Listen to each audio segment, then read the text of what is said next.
All right, welcome back to the Conservation Conversation.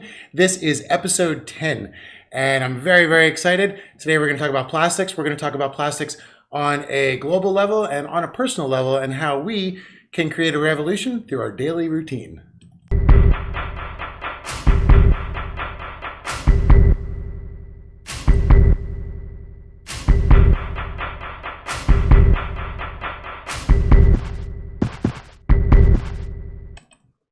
All right.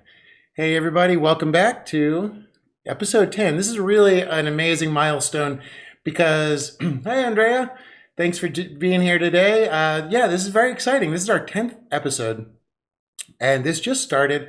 Actually, let me turn this light down. Okay. Hold on one second. It seems a little bright, huh?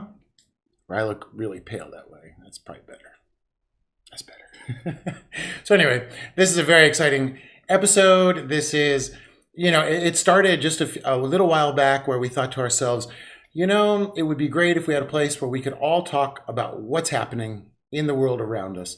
And I'm very excited that it has developed into a really great community. We've all been able to share so much information together. And so it's been outstanding. Hey, Coralie. Hey, Bruce. I'm glad everybody's here. These are everybody that I know has been here since the beginning. And I wanted to thank everybody because it's all of us together that make the show happen. And I think that is the key to what we have here. And it's a very special thing. So congratulations, everybody on there. Oh, Fernando from Argentina. Salud, amigo. Fernando and I were in the Amazon together. And Fernando is an amazing conservationist. He works down there a lot. He does a lot of diving in Patagonia. And does a lot to work on nature down in Patagonia and all the issues that they're going on there as well. Hey, Paula, nice to see you. Hey, Inez, good to see you as well. It's so nice. Look at this international crowd right here. We've got people from Argentina, people from all over the world. I would say maybe Germany, Scotland, New Zealand, although possible transplant. So anyway, today what I wanted to talk about, plastics are unavoidable, right? We have so much plastic out there. There's really not much we can do. Actually, I'm going to show a video a little bit later on. I went just to try to go shopping and see how well I could do without plastics. I'll tell you right now, it did not go as smooth as I'd hoped.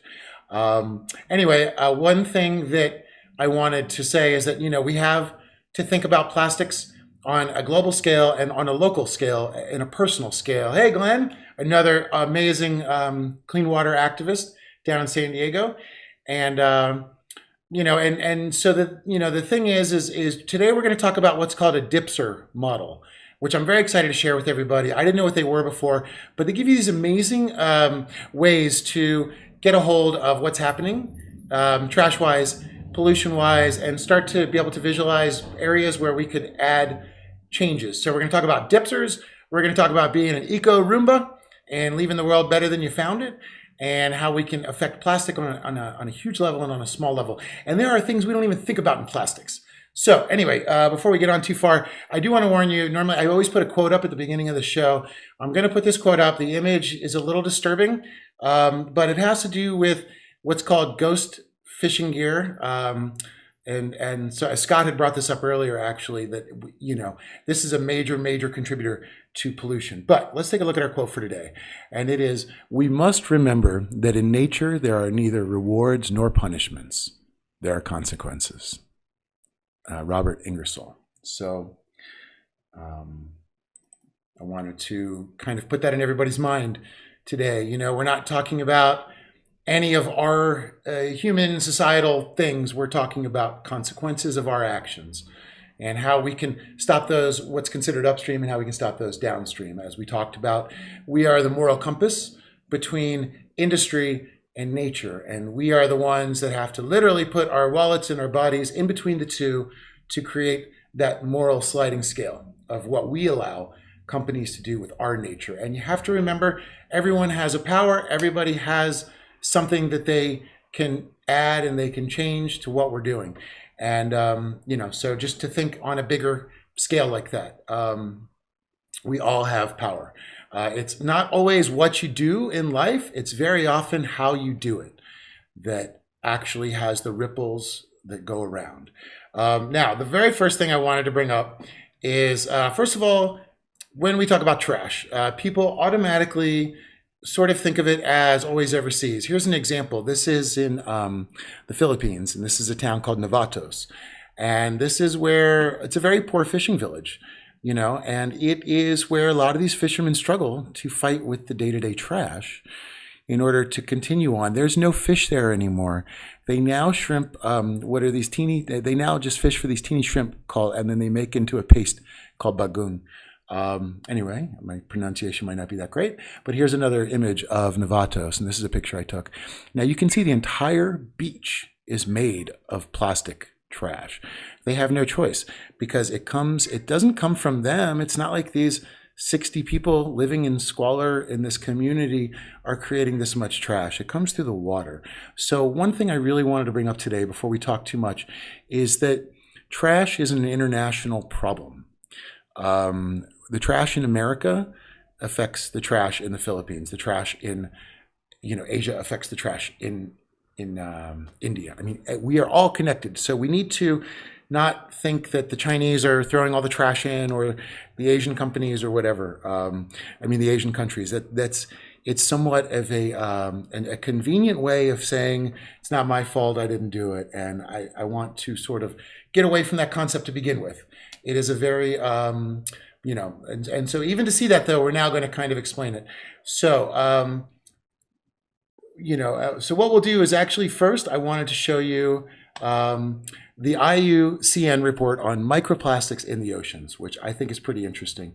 Now, when you look at this graph, this is going to show you who releases the most kilotons of plastic pollution into the water and why. So you'll see that, for example, India and South Asia, the reason has to do with the population. They're overpopulated. In America, it has to do with affluence.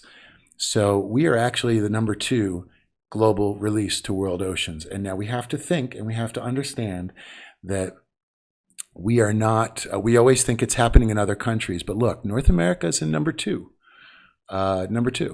So I just wanted to really bring that out. Now places like Africa, where they have actually banned plastics on a lot of senses, those places are doing a lot better. So next part of the report that I found interesting is the equivalent number of grocery plastic bags per capita.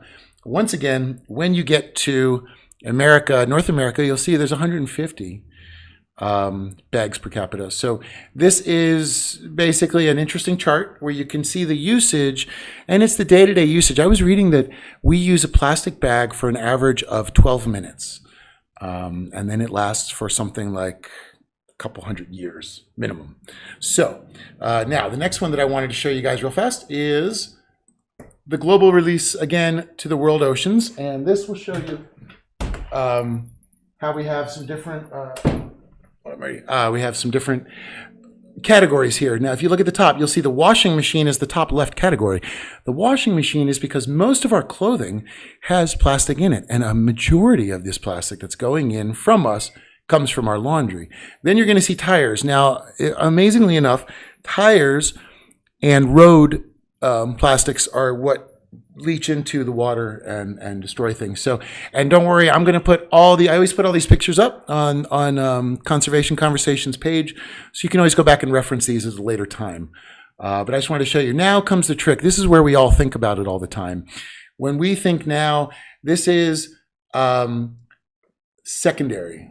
So what that means is the reason America has a very small amount is that, okay, so the charts before were what are considered primary microplastics, and that means the little balls or the beads, the nurdles, all the things that are used for plastic go right into the ocean directly, or our plastic goes into the ocean, or we put PVC in the ocean, or anything in the ocean.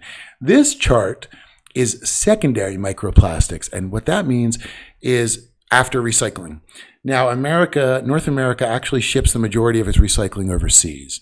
So I find this chart to be a slight bit deceiving. So I just wanted to throw that out there. We really have to clean up what we're doing here. So I just wanted to kind of bring that up to show you that it is a worldwide issue, and what we need is a worldwide solution, a very big solution. And oh, I see Jared's here. Hup. And hey, Bruce. Hey, Rhonda. Hey, Joanna. I'm glad you guys all could join us. And yeah, Andrea, I agree. It is very sad. It's a very difficult thing to see because it's because of the way that the gyres work and it all goes through there. There's no easy solution for this. Now, what I wanted to talk about real fast before we get into more of this is what's considered a DISPR model. Now, it's fascinating. You guys may already know about this. I didn't know about this. This gives you a way to look at pollution, whether it be plastics or a regular pollution. The D stands for the driving force, which is why it's done. The pressure is the way that it is done, the solution for the driving force. The state is how it leaves the land, and the impact is how it destroys, injures the environment around it. And the R stands for the response. And as you can see in this chart, there's 3 levels of responses.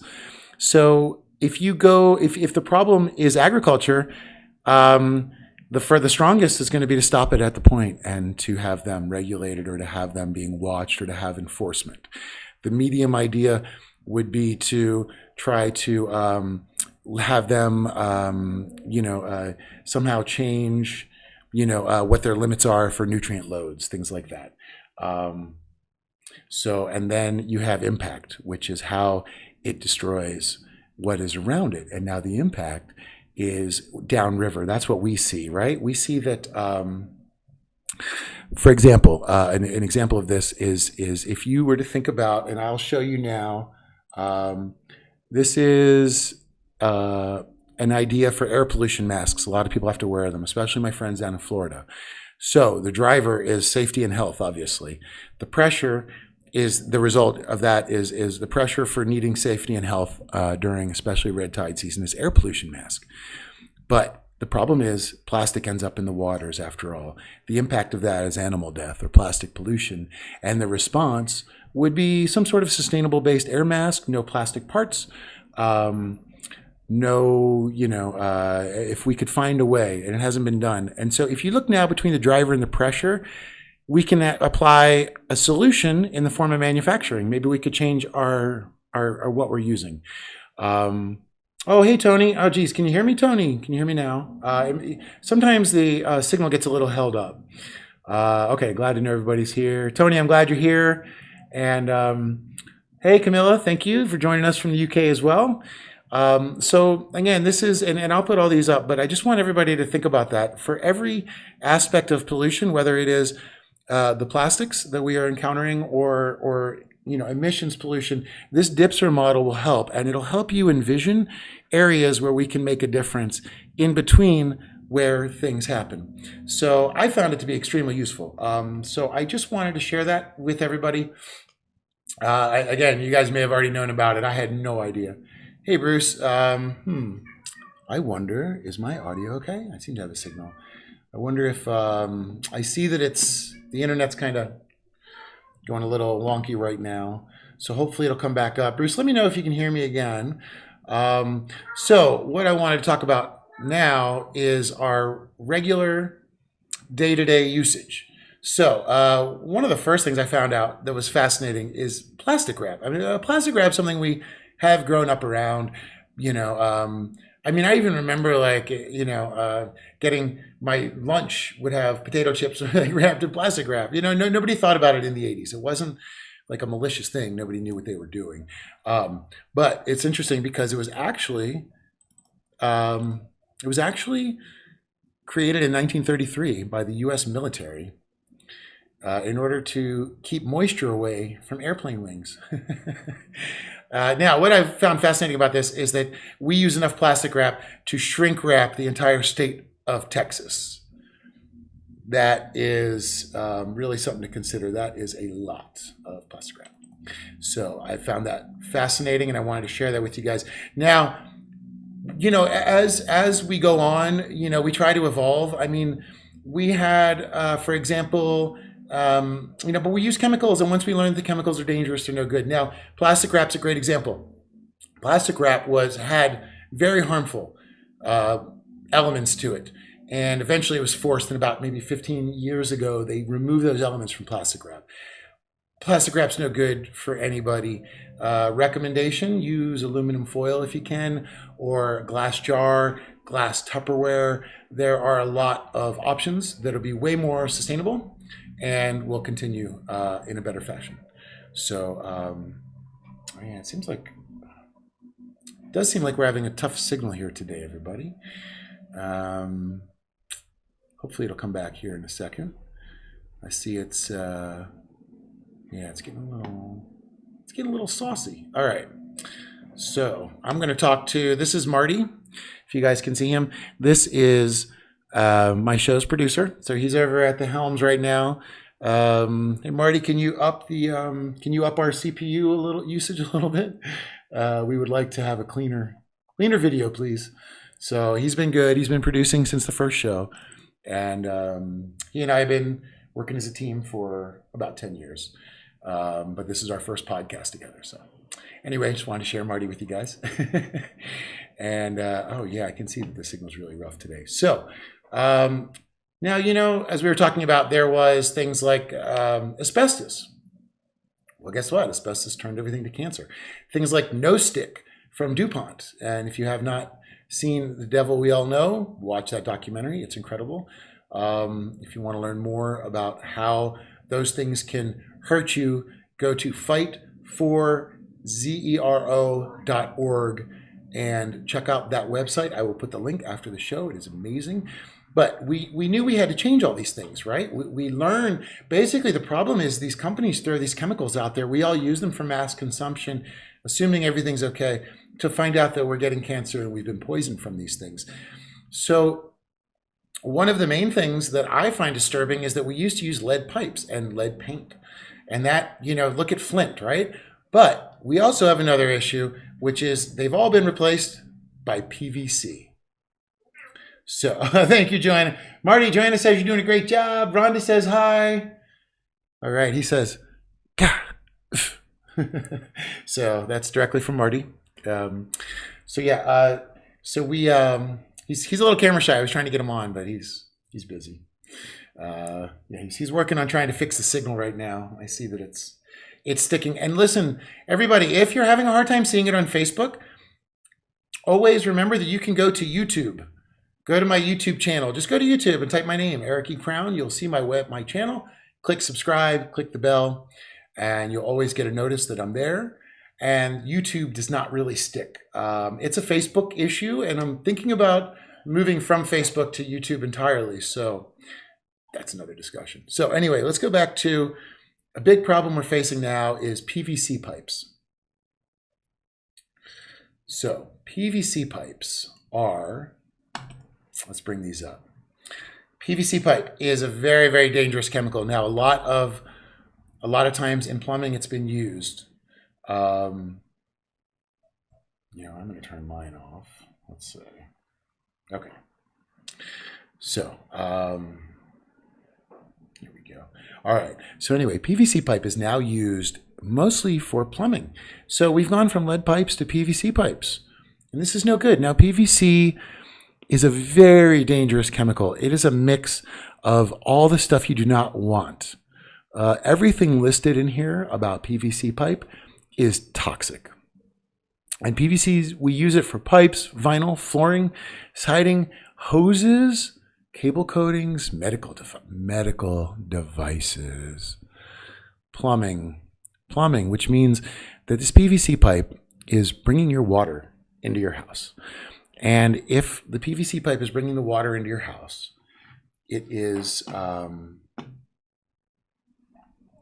it could chip off and it could create microplastics. Now, every time this PVC pipe chips, all these toxins open up like a little explosion of toxins. So just something to consider. Hopefully my signal's getting a little better. You guys able to hear me out there? Hopefully it's coming through now.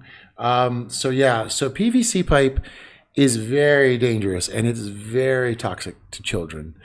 I don't know why PVC pipe has become such a popular thing, but it is no good and you should not have it anywhere. And the problem is we're doing our plumbing with it, and we're doing other things with it, and we're trying to use it in our environments.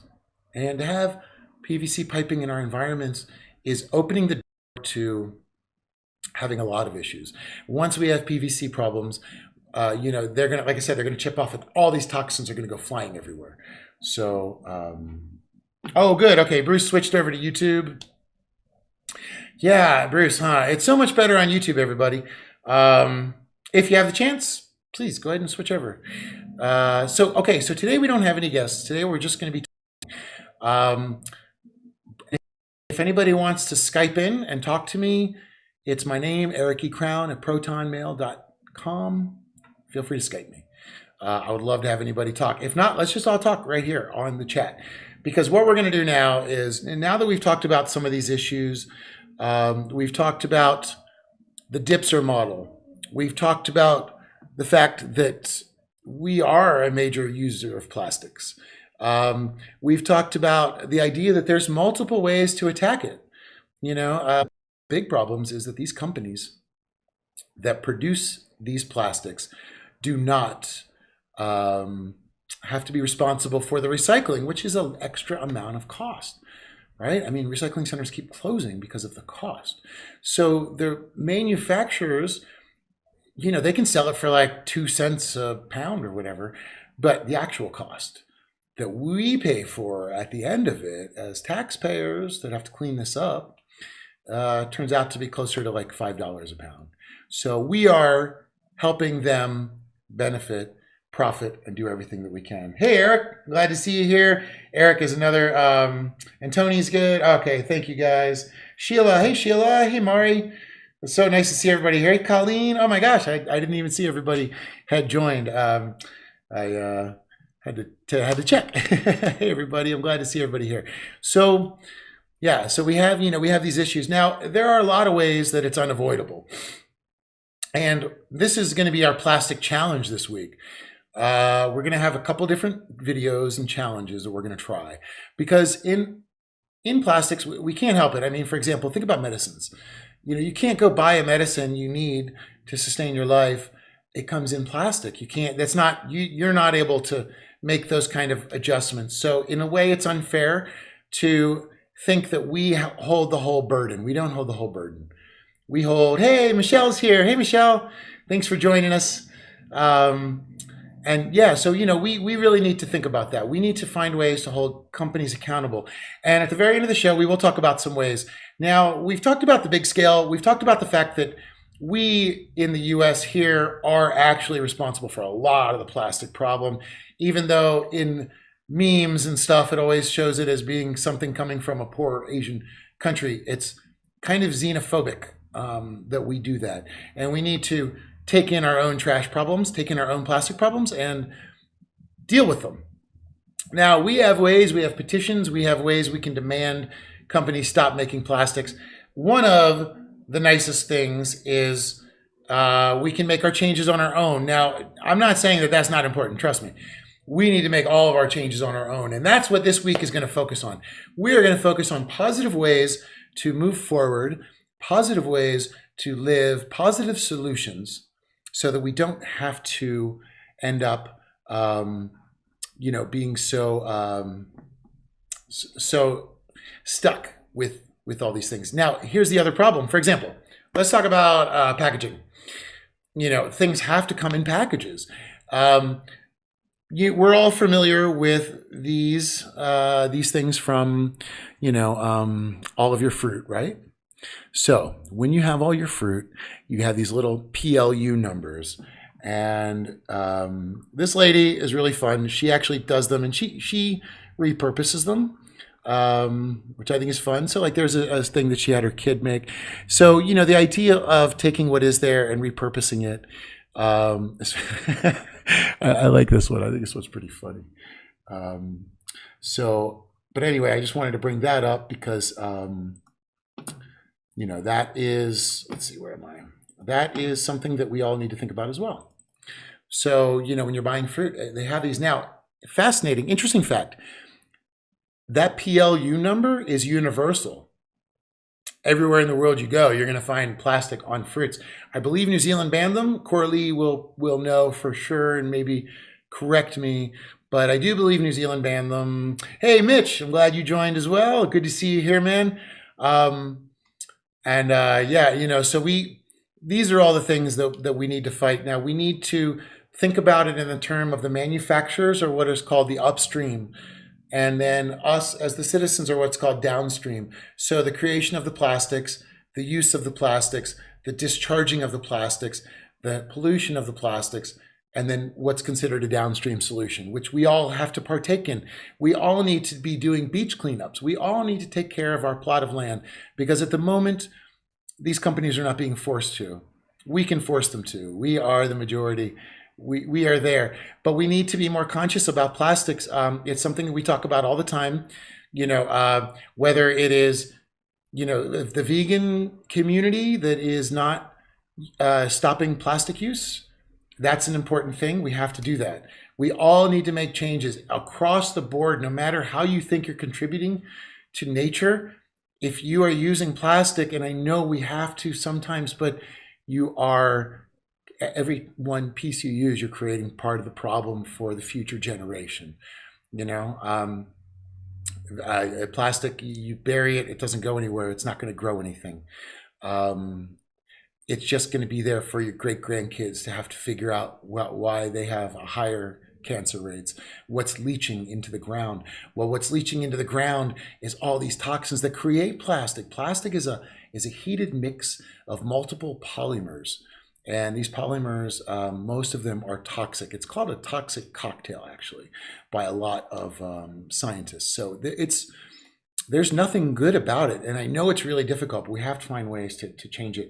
Okay, Coralie agrees. Yes, New Zealand is very progressive. They've gotten rid of those stupid little stickers. I just had an apple before I started this, and there it was, the sticker. And I thought, I don't know what to do with this thing.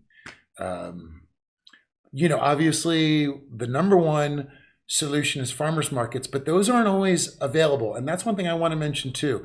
When it comes to plastics, some of us have the option to buy non-plastic things, but we have to remember that if we have that option, let's take that option, because we can have that option. There are a lot of communities that live in food deserts that do not have that option. They have to go to McDonald's. They have to go to Burger King. They don't have groceries. I've lived in these places in LA. I don't know if it's the same around the world, but there are radius areas that are called food deserts. And those communities don't have access to farmers markets. They don't have access to fresh food. They very much live off prepared food, which generally tends to be in plastics. And I saw this in small islands that had 20 people living on them in the middle of the Philippines, and I've seen it in Los Angeles. So in my experience, it is a worldwide issue, and there's not much people can do about it, except think different and demand change, which we can do. And like Mitch says, we the people are powerful, 100%. We look at what's happening right now with all these protests kicking off everywhere. Whether people agree with them or don't agree with them, it doesn't matter. It's making the conversation happen. And that's why I like the podcast and I like all this, because we need to have conservation conversations. You know, we need to come together under all of our umbrellas and think sustainability. Like I had talked about in future podcasts, when my friend that was Iroquois said that they think 7 generations ahead and make all decisions based on that. We need to rethink that way a little bit. Michelle, someone sent us a good vegan recipe for Rights of Nature event for Inglewood Beach. Ooh, nice. Okay, there you go. That sounds great. Keep me up on that, Michelle. That sounds great. Rights of Nature, by the way, everybody. I will put a link, or if anybody can throw a link here into right on the Facebook that people can click over to. I don't have access while I'm doing this live. I can't type into the Facebook, but the Rights of Nature movement is a fantastic movement. It is a big movement that's trying to give legal rights to pieces of nature. And if that sounds strange to you, just remember that Citizens United passed, and that gave corporations the same rights as citizens, if not more. And so if corporations are allowed to have the same rights as citizens, nature needs the same rights as citizens, because citizens don't have the same rights as corporations. So there we are. Yes, exactly. Every time I go into a convenience store, they try to place my couple items in plastic bags. Exactly. Mitch, do you guys have paper bags where you guys live? We like here we have paper or plastic. Now,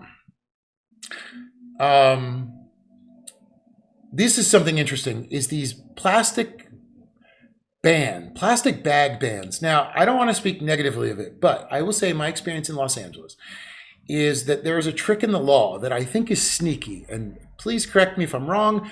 Somebody argue with me if they think that there's another way to view this.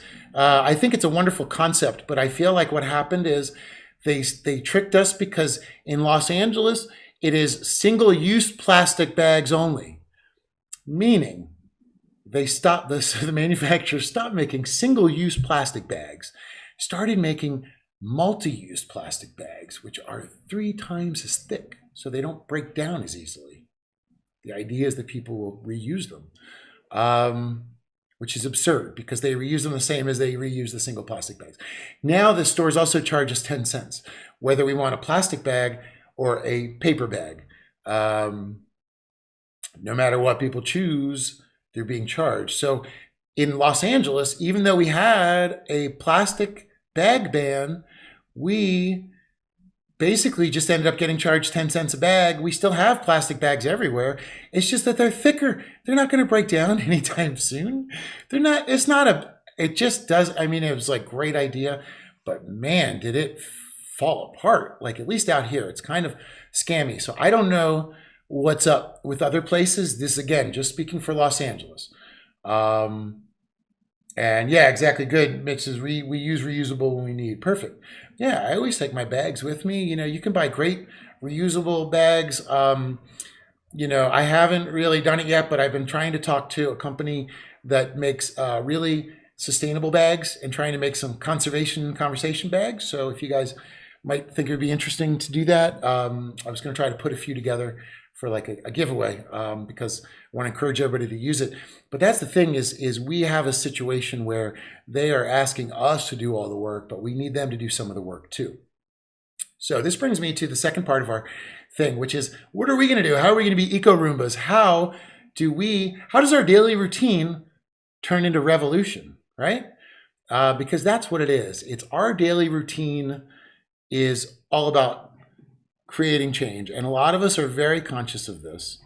A lot of us are, you know, this is what we focus on the most is our personal thing, because that's what we really need to do. Now, before we get into it, I will say that Scott had made an amazing observation earlier that abandoned, lost, discarded fishing gear, it's called ALDFG, is a big problem in the oceans. Now, this comes from overfishing.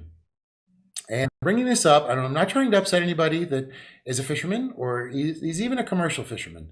Or even now, commercial fishermen, I'm talking about when I was in Philippines, we stopped a boat that was taking 60 million tons of fish from tribal ancestral waters a day. And I know it seems like, wow, that's a lot. But the problem is that fish is going to other countries. That over 80% of fisheries have collapsed. And when those fisheries collapse, the countries now have to go out to other countries and illegally fish, take everything and bring it back, all to feed this insatiable thirst for fish. Now, you know, I was on islands where people just fished and ate fish and rice, and that's their livelihood. But the problem is those massive commercial ships that we shut down when I was over there are taking what little resources these people do have, creating more food insecurity and more food issues, which ultimately leads to more plastic. So it's such a connected web, you know. But one thing to think about is all of this fishing gear, which Scott brought up. Not only does it entangle tons of animals, which is a massive issue, but it also breaks down and creates secondary microplastics in the breakdown process. And they have found in the gyres that there are tons of these fishing gear. There have been some attempts to try to regulate fishing gear, but it hasn't happened yet. So it's something difficult. You know, Scott had brought up earlier on the post, that, one solution is people that go vegan no longer are contributing to that. It's a difficult topic, and it's a difficult thing, to have like maybe a single bullet, silver bullet solution for it. But just know that the fishing industry itself is doing what's called fish fraud. I'll give you one good example that I know from an actual diver where, and a lot of you may already know this, we've already talked about this, but what they'll do is they'll catch stingrays or skates, and they'll use cookie hole punchers to create scallops. So unless you're buying diver scallops, you're probably going to have uniform shape. And if you are, you're actually eating stingray wing or bat ray wing. It's part of the fish fraud. Colombia's fishery has collapsed for catfish. They actually steal all the catfish now from Brazil. And the people in Colombia don't even know. And they're going in, and then they're killing pink dolphins as well to use as bait to catch more catfish and bring those catfish to Colombia, to make people in Colombia think they're eating a different catfish. So, this is a major issue, and we need to not so much defend everybody's choice of whether they're going to eat fish or not, but we need to look at a realistic possibility of how the fisheries are collapsing. And if it continues this way, nobody's going to have the conversation of if they eat fish or not. There is not going to be any. And if the fisheries collapse, the oceans will collapse, because there's so much going on. I mean, anyone who's a diver out there knows. You can watch it when you go and you descend and you're down there. You see a whole world. You see the ecosystem, microcosmos. This guy's cleaning this guy, and this guy's looking pretty to try to meet the girls, and this one's raising a family, and everything in nature is part of a huge link and part of a huge chain. And unfortunately, humans kind of act like endocrine disruptors. We sort of come in, and that's our thing. We're people have said it before. We are somewhat the virus, but from the virus comes the antidote. And so the people that don't care, they are the virus. People like us, people like you all here, this is the antidote. We are the ones that need to come in and combat that. Yeah, fish fraud is actually, it's another project I want to work on. Because my friends out there that do eat fish, be careful. Not only is there microplastics in it from all that discarded fishing gear, but there's microplastics from our pollution, there's microplastics from our recycling attempts, from our spills at sea. Every time a cruise ship crashes, a billion pieces of plastic go into the ocean. They don't pay for that. We do. So just like we know how to hold politicians accountable, we need to hold plastic companies accountable.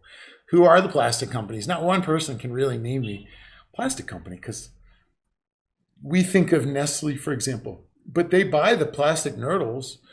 We think of Coca-Cola, but they buy the plastic nurdles.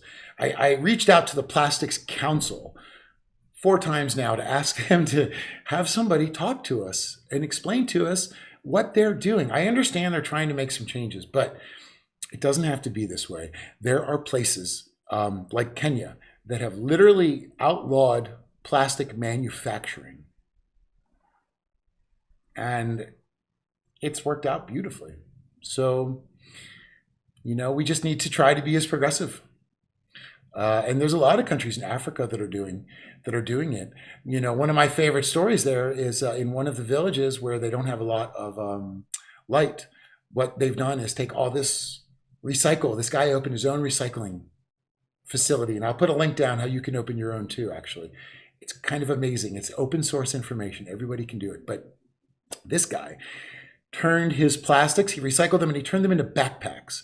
And inside of the backpacks were solar-powered light panels. And he gave them away to kids so that the kids in this village could read and do their homework, because when the lights went out, when the sun went down at night, they couldn't do homework. So, we're stuck with the plastic we have, but what that guy did's amazing. We can do that too. He's the change. We all need to find a way to be somehow on our level, however that may be. Anyway, so plastics, here we are. Okay, so here we did. I'm going to show you guys a quick video that I made. This video, I just decided to real quick when I was going shopping to just grab my normal stuff and see what kind of plastics I could get a hold of and what kind of plastics I encountered in my day-to-day life. And this is going to kick off our plastics challenge. All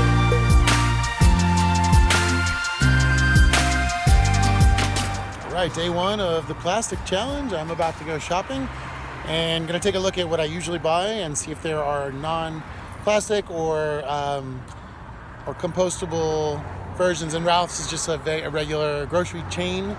It's not a specialty food store or anything, which I may have to end up going to. We'll see how this goes.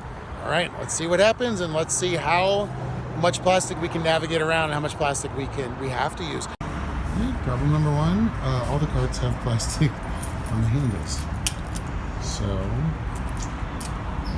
although not preferable, they're borrowing it, I'm not buying it. So we will take a cart, even though step one, already plastic involved.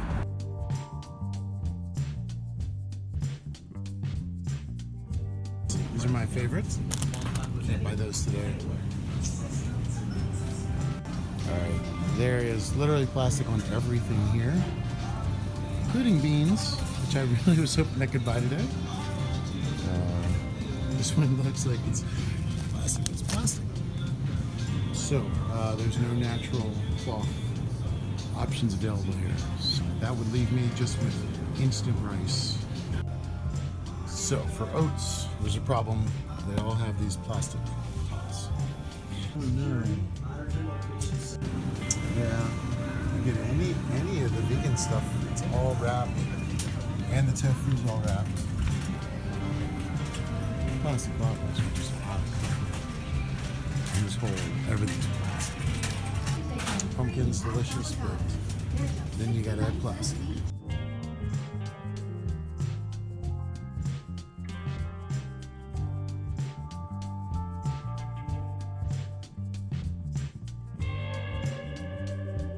You see these, it's like, wait a second.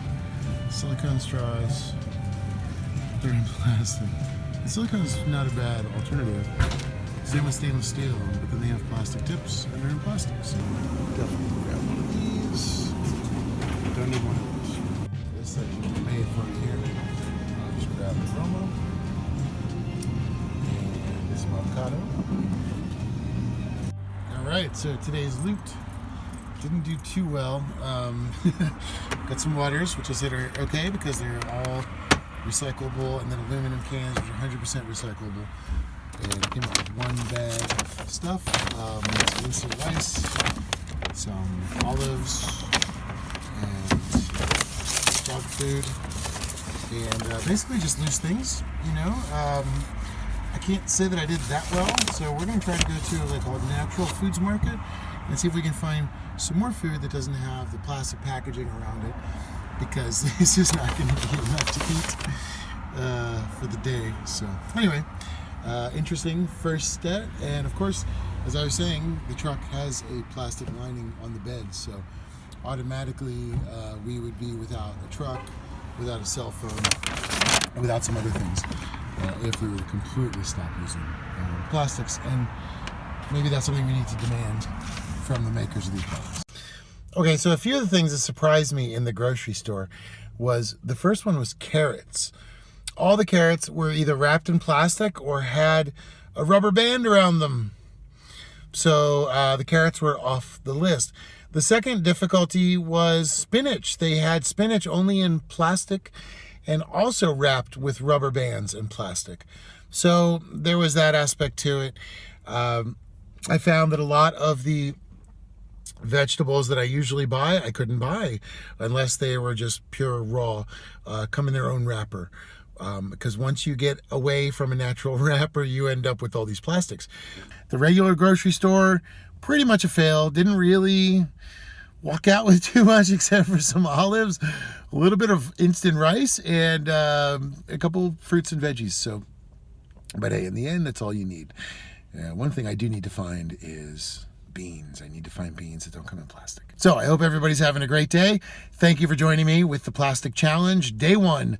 And we're looking forward to day two tomorrow and see what we can find at a natural food store, and then we're just going to keep our journey going and see how difficult or how convenient it is to live in a plastic world.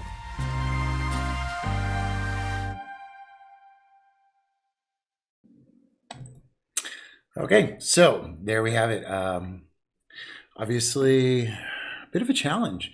Now, I mean, the first things I noticed is that my truck has plastic, so that's a no-go. My glasses are made of plastic. That's a no-go. I couldn't even use my cell phone because honestly, that's got plastic all over it too. So, and like Mitch said, the metal cans are lined with plastic. And looking at the video again, I just now realized I have plastic on the fruit. So I actually invalidated my own challenge and I did it wrong. So now I have to be twice as conscious. So this is going to require a way to go back to the store. Tony, yes. Hey, the car's still driving super smooth. That's it. But yeah, it's so what I'm going to do is, and what I'd like to ask everybody to join me in, let's try to do this plastic challenge together. So here's the thing. It's obviously impossible to live without plastic. I mean, you can't, I mean, here's the goal. Here's the thing.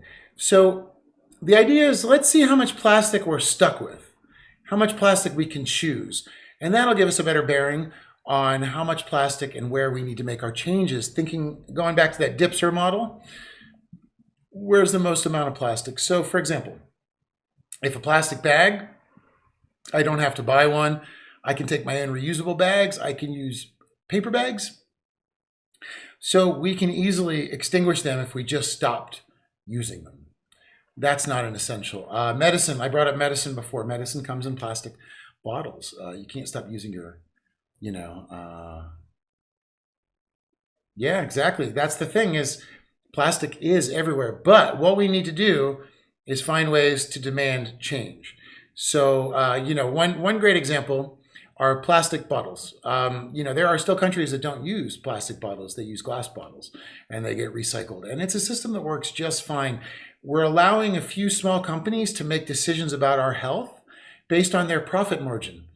And this is where we need to make our change. And this is where we're seeing a waking up across the board of everybody. So I think let's do it. Let's give it a try. What I'd be curious is if everybody would join me in next time you go to the store, just take a photo of 5 things that you normally would buy that you're going to not buy because of plastic. And I'm just curious, out of those 5 things, if there's an alternate solution that you can find at another store, or if it's just something we're stuck with. Because the things we're stuck with, we need to demand change. The things we can change, we can do it on our own. But we have to think in both terms. It's of course it's us, but it's also them. It is the manufacturers, it is the companies, it is the fact that there's no recycling going on. It's Camilla says these giant corporations make it almost impossible for us, but we can do it. When we stop buying, supply and demand becomes obvious. Exactly, that's the thing. If we just stop using these plastic bags, they will eventually stop making them because they're not going to make their profit margin. All companies think is profit margin. So that's where we really are. We are their companies. We are everything for them. They have to listen to us. And I know it's impossible to say, just stop buying plastic bottles, stop buying plastic water. But as time goes on, that is growing and growing and growing. People are learning that. Bruce, I know I could do better. I buy too much stuff wrapped in plastic.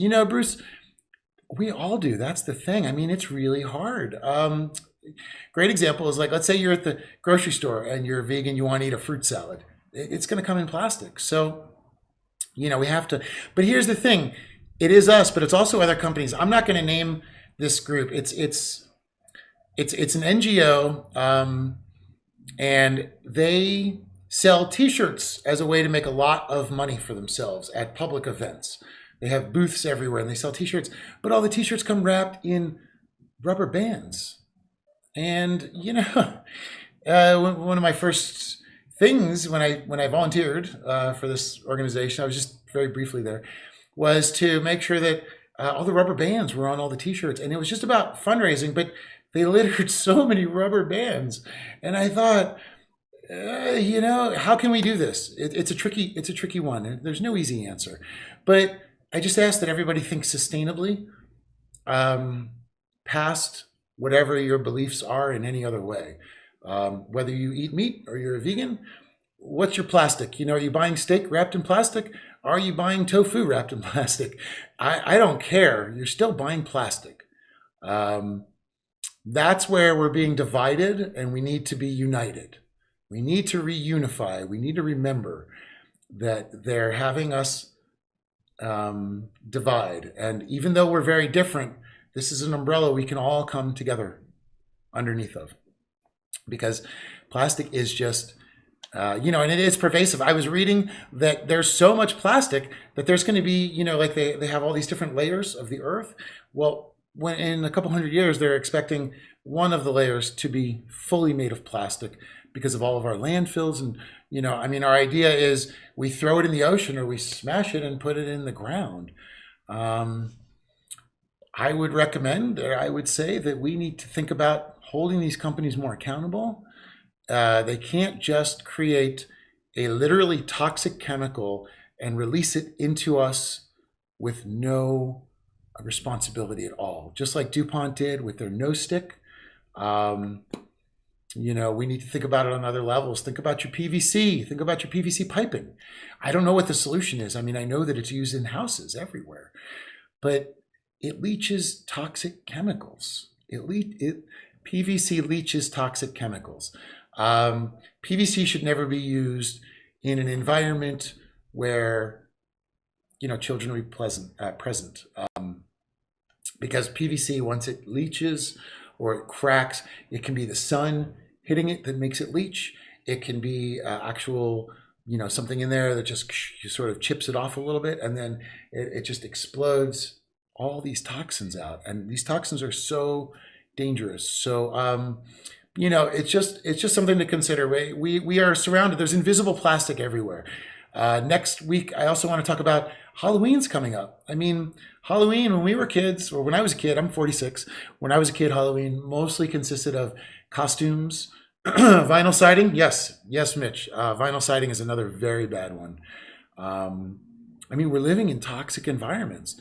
And think about Halloween, we used to do costumes, like once I was Indiana Jones or something, and I had to put on like a hat and a thing, and that was it, and then eventually plastic masks became popular. Now there's rubber and plastic masks everywhere that people buy for like a one-time use. I don't go to many people's houses and see all their Halloween masks like on display or being held for the next year. It's a one-shot deal. Not to mention the atrocity of the little bite-sized candies. You just imagine all of that. There's so many wrappers now just to push diabetes. I don't know. Sorry. I don't know if anybody has kids and they see it differently, but I think it's a bad holiday in that sense. We have plastic, rubber masks. We have single servings, chocolates. So we have, no matter which side of it you're looking at, the end result is going to be an insane amount of pollution. So that is, I think, one thing that if, any parents that are watching, please consider, consider that for Halloween. Consider how you're going to tackle that, if there is a way to tackle that.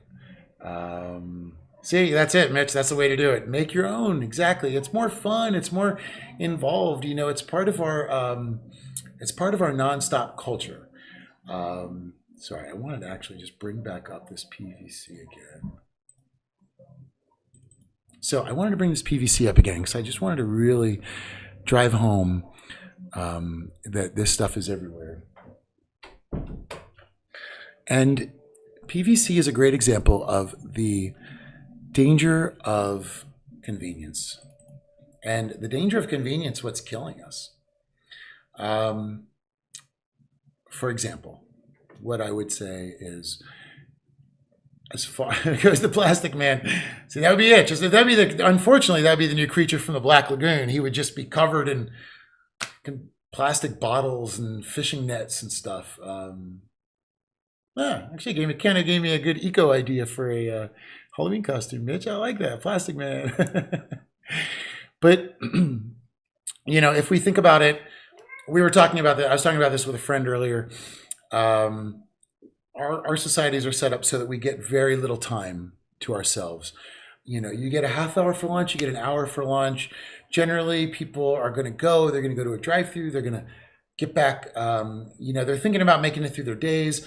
Time is tight. When you get home from work, there's a lot going on. You don't have hours to search stuff on Google. It's not easy to find plastic alternatives. There's a lot, and so people we have been forced into a situation where being considerate of our own health has become secondary to the need for making commerce happen. And we need to remember to take time for ourselves. And we need to remember that this is also part of it, health, food. This is it all blends in. Convenience equals plastic. You may have a more inconvenient experience if you want to drink some water and maybe you have to go find a water fountain. The thing is and like you saw in the video, if you don't go prepared, it's kind of difficult because the world is not set up for a plastic-free world, because we are only starting to demand a plastic-free world. I mean, Saran wrap came out in 1944. Plastic bottles came out in the 50s. Think about that. Like, plastic bottles are about as old as Elvis, the concept of Elvis, right? There was thousands of years before Elvis. People did it. Everything was fine. Nobody died from dehydration. Well, I'm sure people died from dehydration, but it wasn't like a common, society. It was like, what are we going to do? We can't bring the water somehow from the source to the people. There's always solutions. Glass is a much overlooked, amazing thing. And so anyway, I'm definitely hoping, I'm going to make some more videos this week of trying to live plastic free in a plastic world. And again, the idea is, let's take a look at what plastics we can change, what plastics they need to change, what plastics we demand they change, and where can we make those changes. If we ever find an opportunity where we can get rid of some plastic output, that's exactly what we need to do.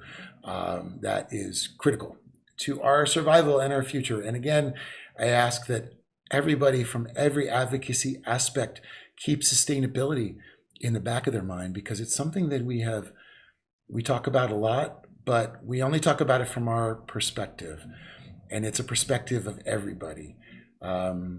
You know what? And it's true. I mean, if you do go vegan, you will use less resources. If you don't go vegan, then please don't buy meat wrapped in plastic.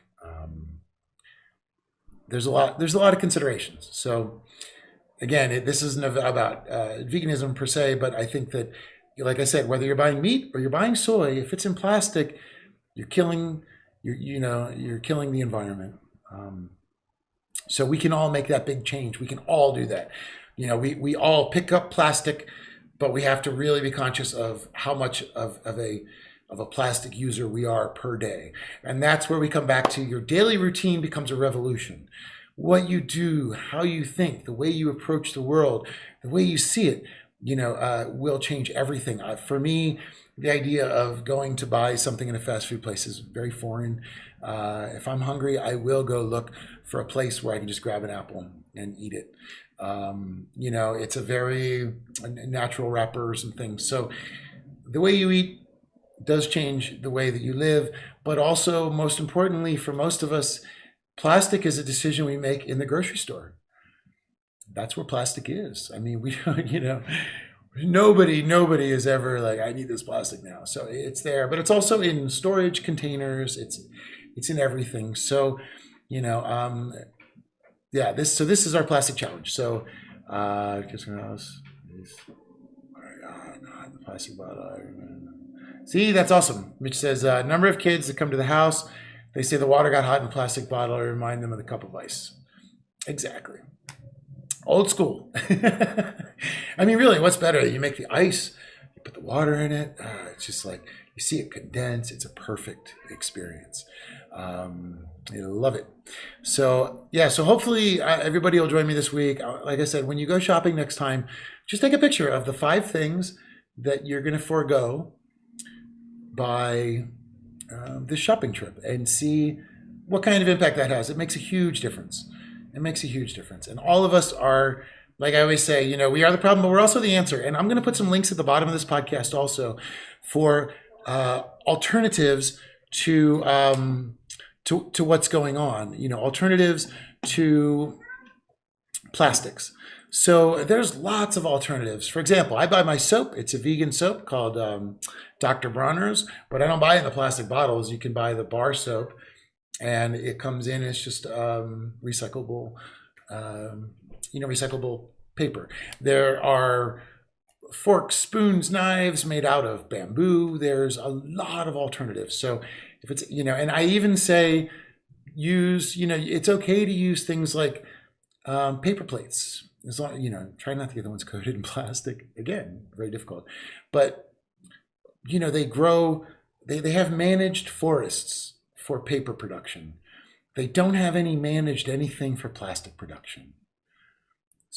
In the 80s, somebody brought this up on the thing too. In the 80s, there was a big campaign saying that we were killing everything by using paper and that plastic would save the environment and save the world. So my generation grew up thinking that. We all thought, if you use paper, man, you're going to kill, the rainforest or whatever. But I saw plastic bottles in the rainforest, and those are what's killing the rainforest. Plastic. So please put in any links, any suggestions you guys have that we can maintain ways to approach, become personal eco Roombas and leave the world better than we found it. Find ways to ditch plastics in our day-to-day life, and let's find out where the major problems are, and let's hit them.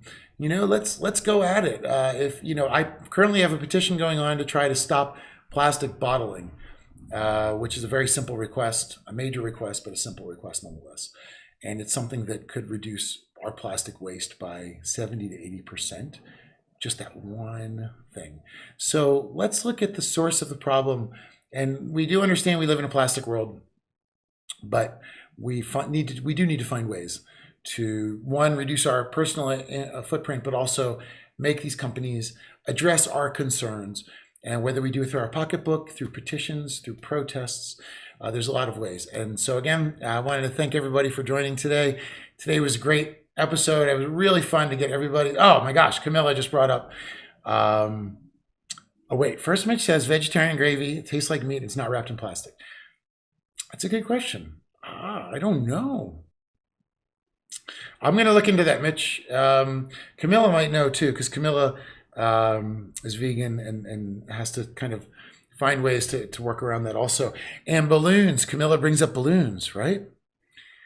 They release them into the atmosphere. They travel, they break, they end up killing our wildlife.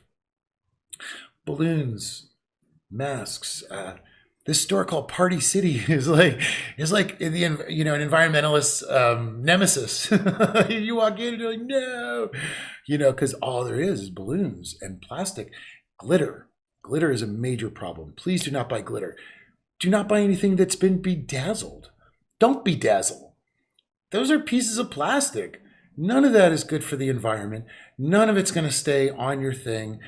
I don't mean to offend anybody whose hobbies are bedazzling or whatever, but please, if you are an environmentalist, think about these little things that we don't think about, because they're the tricky ones that slip by.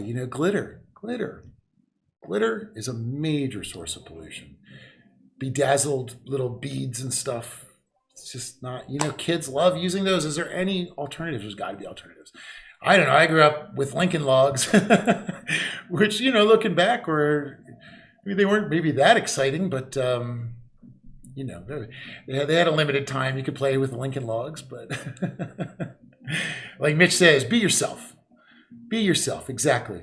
And Michelle, thanks for being here today with us. Camilla, thank you for bringing up some of the problems and some of the possible options. And you're right, Mitch. If you're not yourself, you're being fake. And, it's an amazing time. It's an amazing period where we're going from certain people having a voice to everyone being able to have a voice on social media. So don't think about the cults of personality and all these different movements. Think about what you want for your kids, your grandkids. your dog, your cat, your bearded dragon. Think about any of them and the generations and their kids, and think about everything that we have to think about 7 generations ahead, and make a decision that you can live with the best. And we all have to navigate this the best way that we can, and we all have our own way that we approach life in our best personal ethics, and that's what improves every generation. So, and thank you guys for being here for this conversation. It has been really incredible today. Amazing suggestions. And Mitch, we're going to look into some options, especially with these holidays coming up. We need to find some plastic options. So, oh, hey guys. Sorry, I got some some cats fighting here. Yeah. So anyway, I just wanted to say thank you, and thanks for being here. This is a very special one. This is our 10th episode, and it is our community. It is Mitch and Bruce and Camilla and Michelle and Andrea and, you know, a lot of others, Joanna. We see the same names over and over, Rhonda and Molly and Jared and Tony. All of you are people that I've had the privilege of getting to meet or know personally. All of you are extremely conscious. It is just a treat to be able to talk to you guys every week and to have this community to have this spirit here to explore all these different topics, all these different solutions, and all these different problems. Because as a group, I think we're also better problem solvers. I certainly don't have answers. I have way more questions than others, and probably will my whole life, and I hope so. And yes, Mitch, we the people. Exactly. I think Mitch had said, we the people are pissed off. So yes, we the people. Remember, guys, we are 99.9%. They are 1%. These companies, they can be stopped. They can be changed. They can be approached. They can be altered. We have seen a few people stand up. It's not easy, but as a group, we're going to do it. So thanks for everybody for being here. I can't wait to talk to you next week. Oh, by the way, big announcement. Next week, we're going to go to Saturday. So Sunday, I've been talking to a lot of people, and Sundays are very difficult for everybody. So we're going to move it to Saturday, same time, in the hopes that more of my friends that wanted to join can join with us. And yes, excellent, Mitch. Oh, Mitch, yeah, I would love to have you on as well. And I know, Mitch, when I talked to you last time, there was a couple other issues in Florida too that we want to explore. And hey, everybody, please also, if you have a topic you're passionate about, send it to me or put a comment. Tell me the topic. You want to be a guest? Tell me. Be on Skype. You know, this is the beauty of it, is we're all experts in our own passions, in our own experiences, in our own worlds. And we need to bring all that together, because together we are a collective encyclopedia of knowledge that can't be stopped. I know we quoted it last time when Kenny was on the show, but like Peter Tosh said, it's the truth, and it gets transmitted from people to people, and you can't stop that. And I think that's really amazing about the time we live in now. We can control our own destiny in our own time. Exactly. We are going to stick together, yes. And chemical spraying, whew, yeah, that's got to be, let's do a show on that, actually, because that's another aspect that we haven't done. So Mitch, I'm going to hit you up about that. We're going to talk to some people down there. And Sherry, thank you. I didn't see you on there before. Thanks for being on, Sherry. And again, you know, I always bring it up. Florida is an amazing example of what happens when people come together and demand change. We are the sliding scale of morality between business and our world. And I'm glad to see it, because, you know, it's very inspiring. I mean, everybody has a passion to make a change. So thanks, everybody. And hope you guys have a great week. Think about your plastics. Let me know how that's going. I'm really curious, and we'll do a post where everybody can put up what their plastic experience is. And I'm just curious to see what we all go through. So thank you all very much for joining. It is always an absolute amazing. My favorite part of every Sunday is getting to talk to everybody. And this is great. So thanks for joining, and I can't wait to see you next week. It's our world. Let's talk about it.